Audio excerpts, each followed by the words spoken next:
Bizden uzak görsen. Mən sizi unutmayıb yaddaşım, mən də gəlmişəm uzaq olsun başım. Erməni kimdir bilinir qardaşım, erməni kimdir bilinir qardaşım. Əskərin zibində qulaq görsəniz, əskərin zibində qulaq görsəniz. Üzülmə sevincimiz görsənir aşar bizim, burada yerimiz olmayacaq dar bizim. Üzülmə şəhidlərimiz var bizim, hamısı mübariz kimi sağ görsəniz. Hamısı mübariz kimi sağ görsen. Hara baxıram zirvəli dağ görsəniz, hara baxırıq zirvəli dağ görsəniz.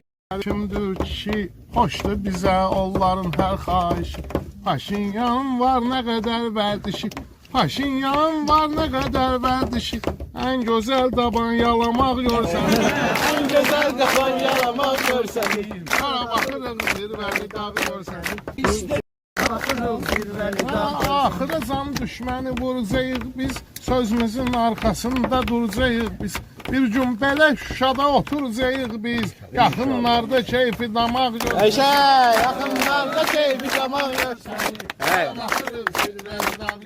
Bazarsın o bizi ilə, bəlkə hələm döyüşə gedim sözü ilə.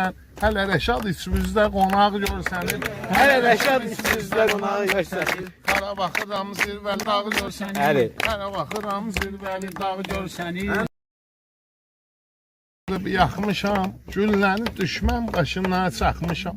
Paşinyan videolarına baxmışam. Oxuram deyəndə dodaq görsəniz. Okuram diyende dudak görsen.